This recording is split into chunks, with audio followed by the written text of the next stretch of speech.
Bonjour et bienvenue dans Prière Inspirée. Je suis heureux de vous retrouver aujourd'hui dans votre temps de prière. Peut-être vous êtes le matin, le soir. En tout cas, ce temps de prière. Et aujourd'hui, on continue dans cette série Découvrez les 5 secrets du Notre Père.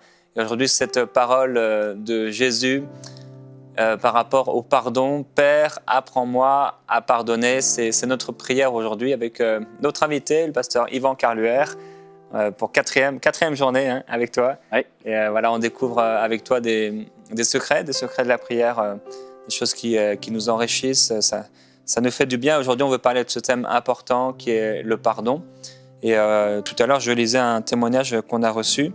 Une personne qui, après avoir écouté l'émission Prière Inspirée sur trouver la guérison après un abus sexuel, c'est donc José qui s'occupe de l'équipe de prière ici, à Prière Inspirée, qui a reçu donc ce témoignage parce qu'elle avait été l'invitée de cette émission en expliquant un peu son parcours à elle.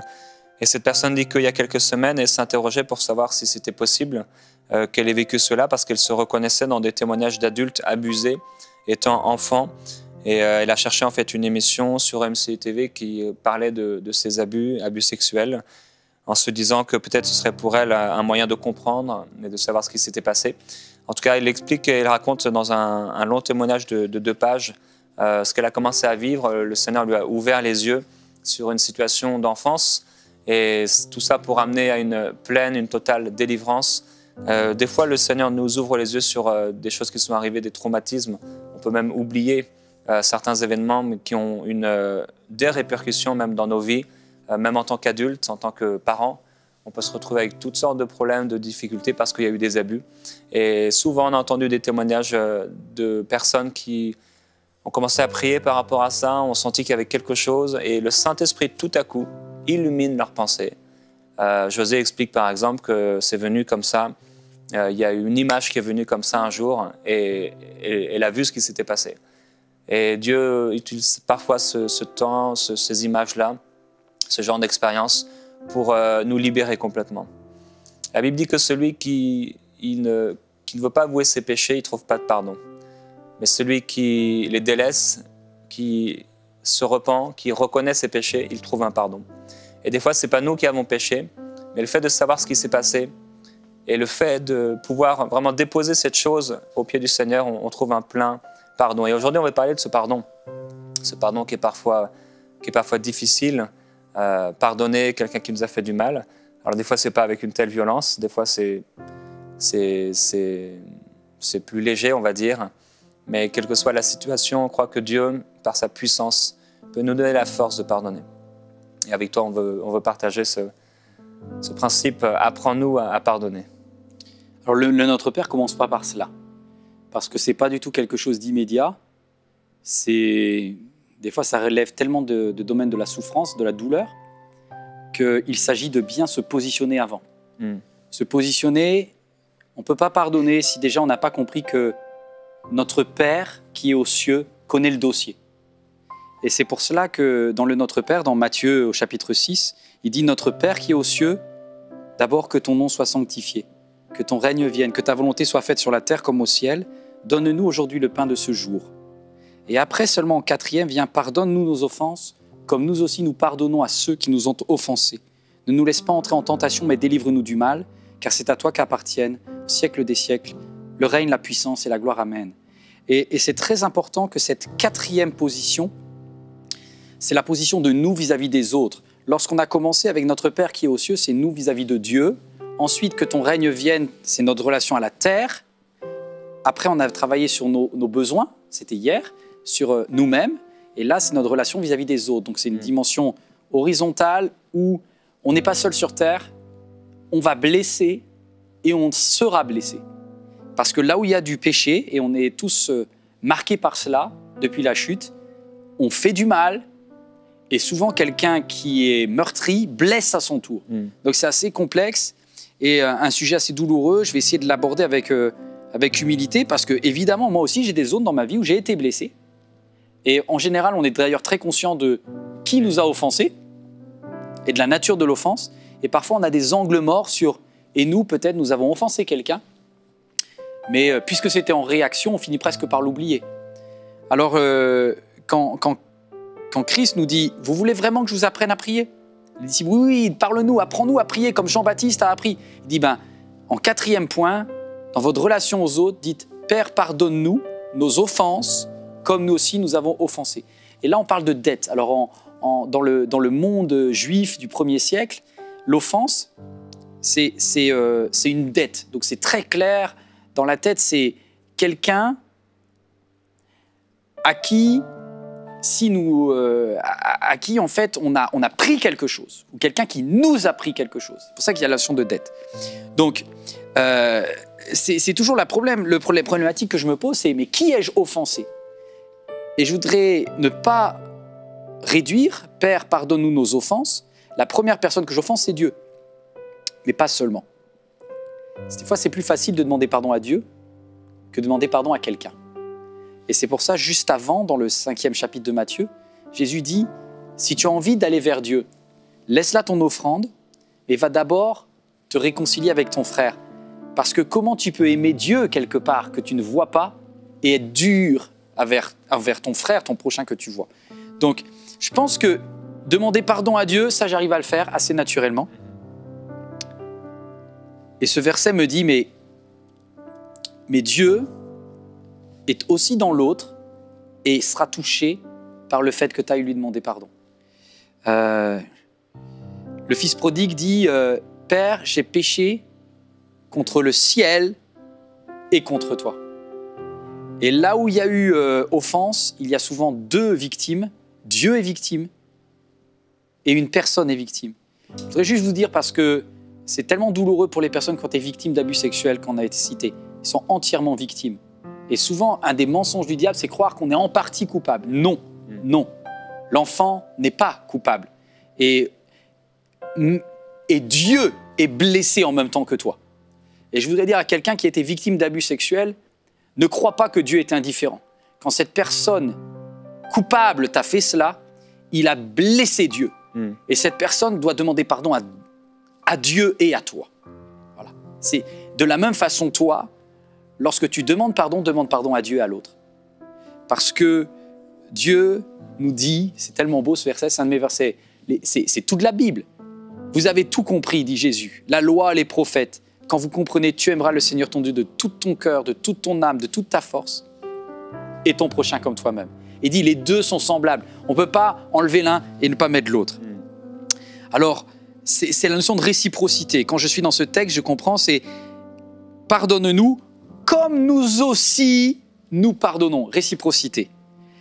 Et là, on voudrait parfois que ce soit l'autre qui fasse le premier pas. Alors, la Bible m'interpelle, me dit, est-ce que Dieu, lui, a attendu qu'on fasse le premier pas pour nous pardonner? Je suis gêné parce que la réponse est non. Alors qu'on était encore coupable, il est venu vers nous. De la même façon, alors que l'autre est encore coupable, on peut aller vers lui. Là, ça devient très très dur. Et je vais vous illustrer ce propos, et notamment pour tous les téléspectateurs, téléspectatrices qui vivent cela.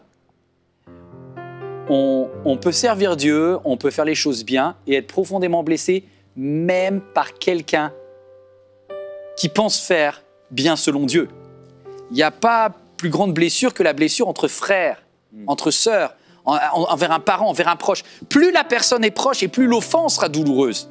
Plus l'offense sera douloureuse. Moi, je me rappelle, je donne cette illustration parce que lorsque j'ai démarré l'église MLK, il y a eu un homme qui avait un don de prophétie vraiment particulier. Et c'est pas facile de gérer un tel don. C'est-à-dire qu'il donnait des paroles de Dieu et des fois, c'était pas du tout des paroles de Dieu. Il avait un peu de mal à discerner ce qui était de Dieu et ce qui était de lui. Et parfois, c'était très problématique parce qu'il a mis le bazar dans l'église. Je pense que je ne dois pas être le seul qui a dû vivre une situation comme ça, mais cette personne, un peu ce prophète, il apportait du bien et il apportait du mal aussi. Et j'avais appelé le pasteur qui m'avait formé et je lui ai dit, écoute, j'arrive pas vraiment à bien gérer ce prophète-là. Il dit des bêtises. Et parfois, il blesse des gens en leur promettant des choses que Dieu ne leur a pas dit.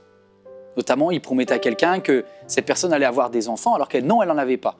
Donc, il faut faire très attention, c'est des conséquences graves derrière, des implications. Moi, j'étais en colère. Mais jusqu'à présent, il ne m'avait pas impacté moi. Mais j'étais sur le point de dire, est-ce que je dois garder une telle personne qui blesse?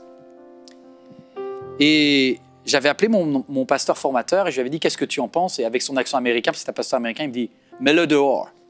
Mets-le dehors, vire-le. Vire-le. Et moi, j'avais vécu ce que c'était que, dans mon enfance, vivre des abus pastoraux où les pasteurs viraient et brisaient des fois des vies en excluant. Je dis, moi, je ne ferai pas ça. Et j'ai préféré le garder jusqu'au jour où mon rêve, ce pourquoi j'avais travaillé depuis des années, c'était pour pouvoir acheter un premier bâtiment. J'étais professeur à temps plein, j'étais 100% bénévole pour l'église. Avec ma femme, on était épuisés au bord du burn-out. Je travaillais sur le projet immobilier, je n'étais pas payé. Je travaillais avec un architecte, je ne comptais pas mes heures, je ne me dormais pas avant minuit, je me levais très tôt le matin. Et enfin, on a pu acquérir un bâtiment, on a signé un compromis de vente. Le maire, je suis allé le rencontrer alors que j'étais tout stressé, j'avais que 26 ans. Je suis allé voir le maire, il m'a promis, il dit « Monsieur, vous aurez le bâtiment ». Et à ce moment-là, le prophète, il dit « Non, vous ne l'aurez pas, parce que Dieu dit « C'est pas dans cette ville, c'est dans la ville de Créteil », alors que c'était juste la ville d'à côté. Il y avait 15 mètres, hein, c'était juste de l'autre côté de la limite communale.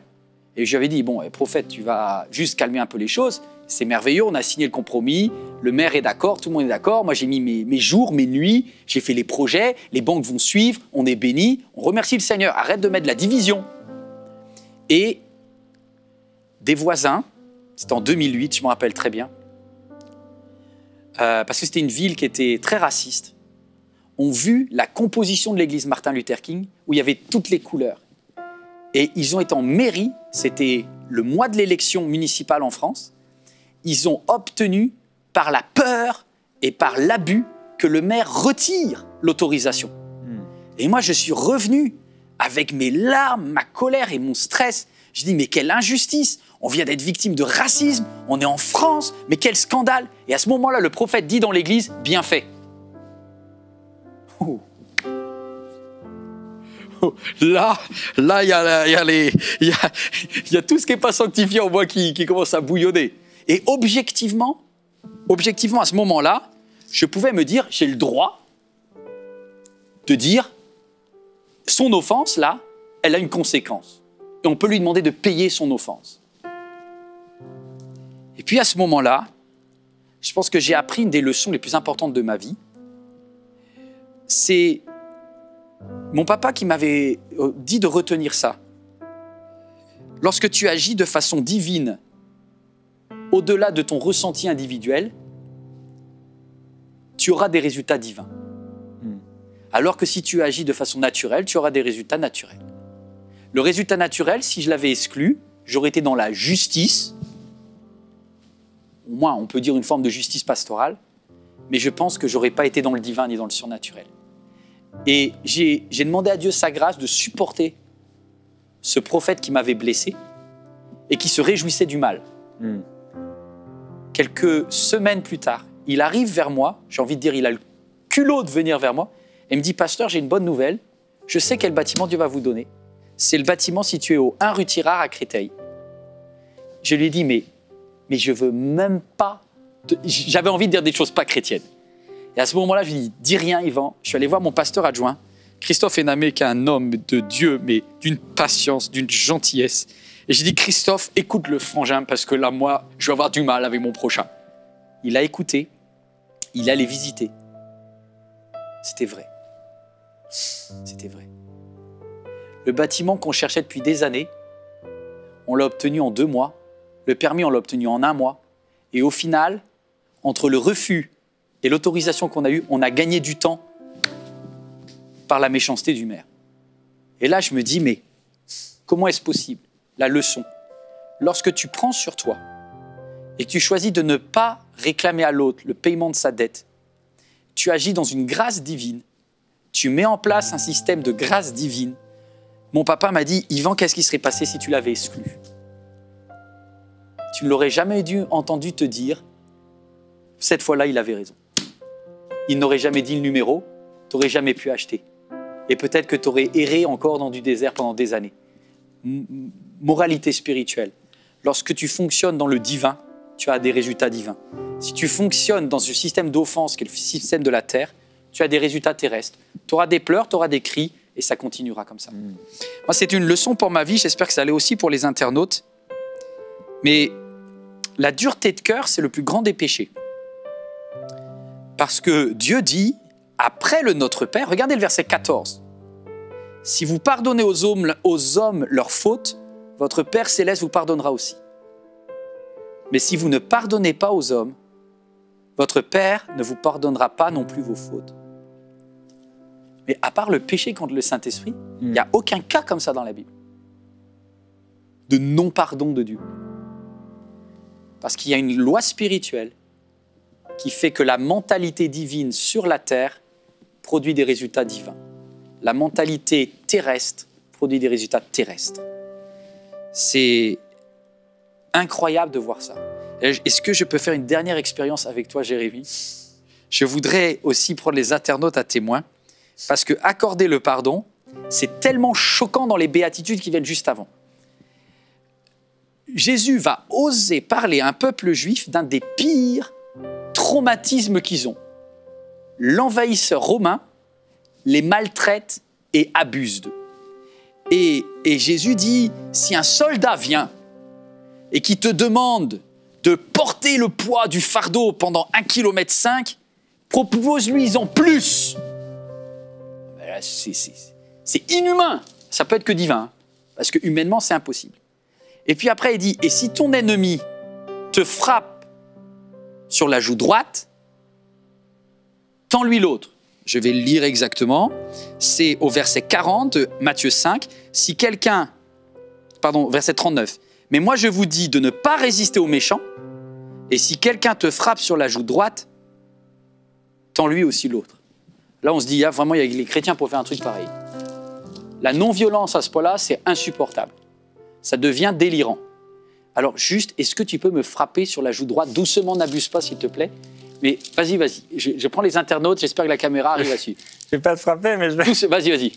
On imagine que c'est une claque, hein? Alors, vous avez remarqué qu'il m'a frappé sur la joue gauche. Ah oui, effectivement. Et je pense que Jérémie, comme la plupart d'entre vous, 90% des êtres humains sur la Terre, est droitier. Donc, comme tu es droitier, tu ne donnes pas une gifle de la main gauche, tu donnes une gifle de la main droite. Donc maintenant, avec ta main droite, donne-moi une gifle sur la joue droite. Ça fait bizarre. Et en fait, le geste que tu viens de faire, le deuxième, c'est un geste de revers. Écoutez bien ça. Jésus n'a pas dit, si ton ennemi te frappe sur la joue gauche, tends-lui la joue droite. Je vous ai perdu dans ces mots?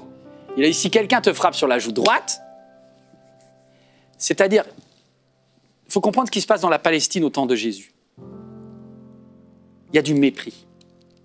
C'est quelqu'un qui se prend comme ton supérieur. Ce n'est pas un combat de rue. Un combat de rue, c'est main droite, joue gauche. Là, ce n'est pas un combat de rue. C'est un acte de mépris. C'est un acte d'offense. Si quelqu'un vient et qu'il te considère comme un rien du tout, qui se croit comme supérieur et qui te vole ta dignité, par un soufflet de la main, Jésus dit, relève-toi et tends-lui l'autre. Et là, c'était à l'école biblique aux États-Unis que j'ai découvert cette réalité incroyable avec le professeur de grec et de Nouveau Testament. Il dit, ce que Jésus est en train de nous dire, c'est que la force du Notre Père, parce que ça vient là, c'est lorsque tu réalises que Dieu est ton Père, la personne vient de frapper l'enfant de Dieu. Et l'enfant de Dieu, on peut essayer de l'humilier, on peut essayer de lui voler la dignité, l'enfant de Dieu se relève.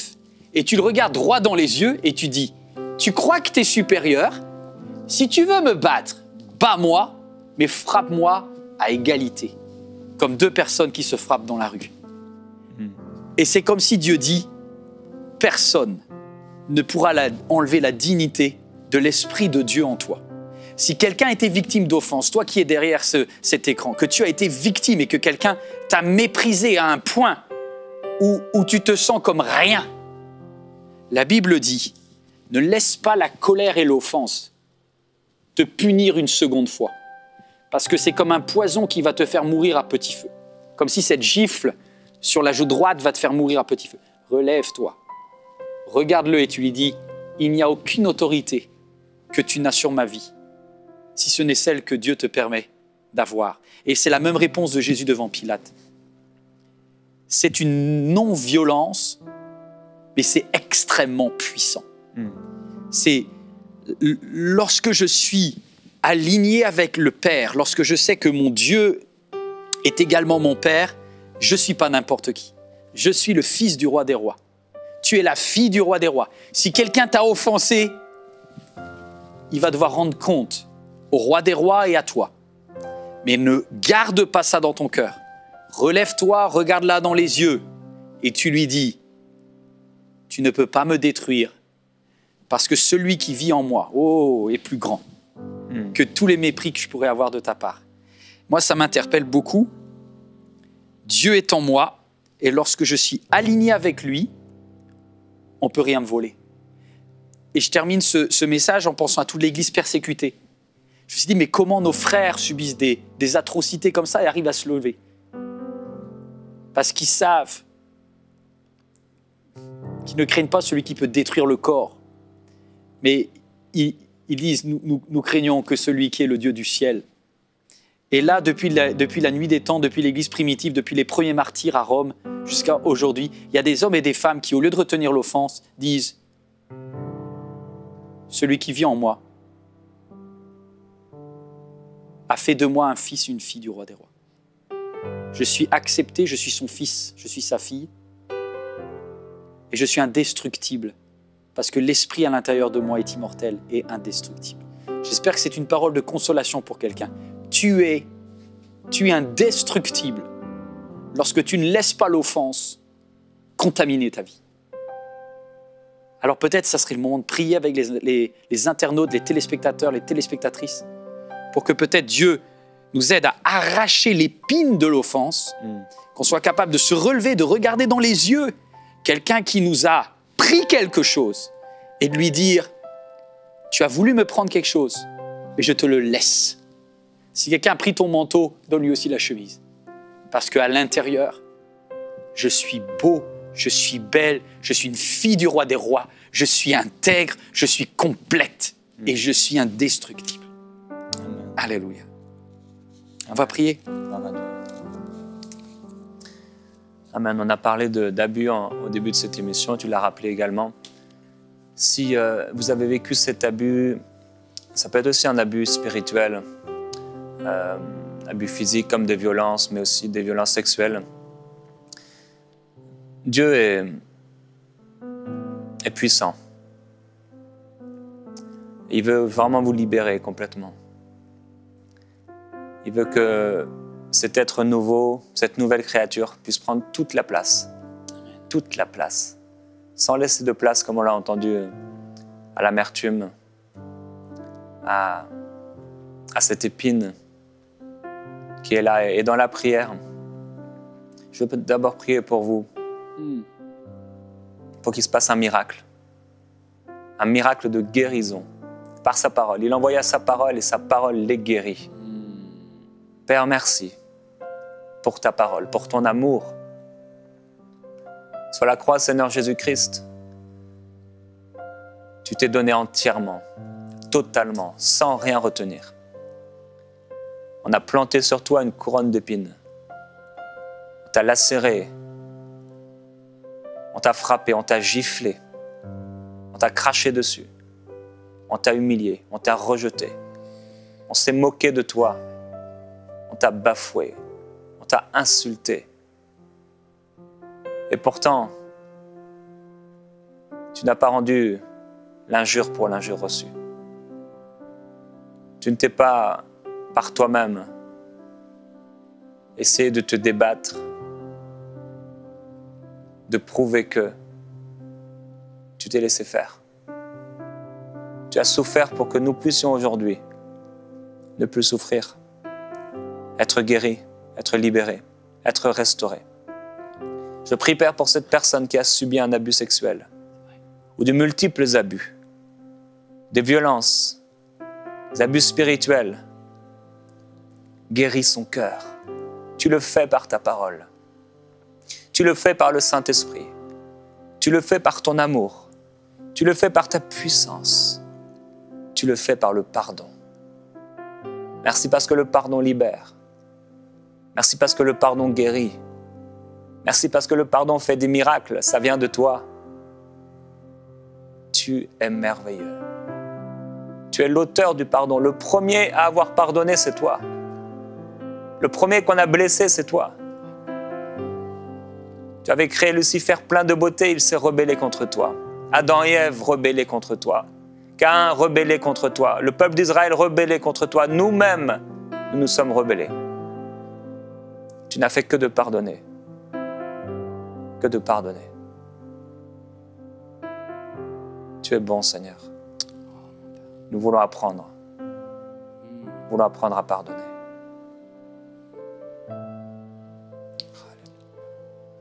C'est vrai, notre Père, on veut te demander la grâce de nous aider à comprendre des choses que nos émotions n'arrivent même pas à supporter.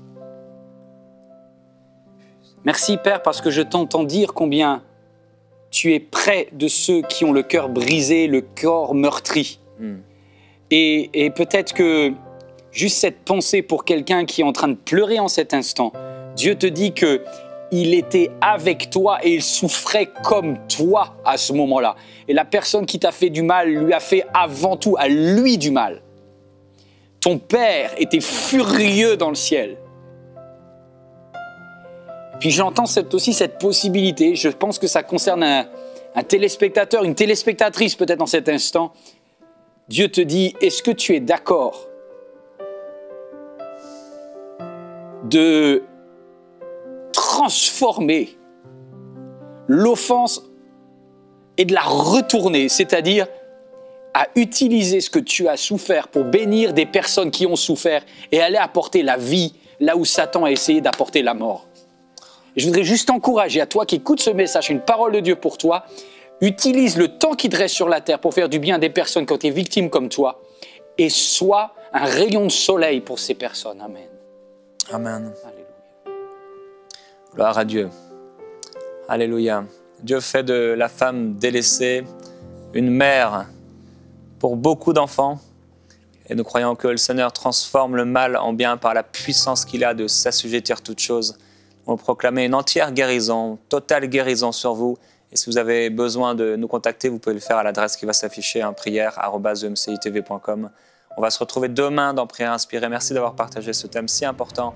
Sur le pardon, on croit dans le Dieu des miracles. Il va continuer de vous parler, de vous toucher. On va se retrouver demain.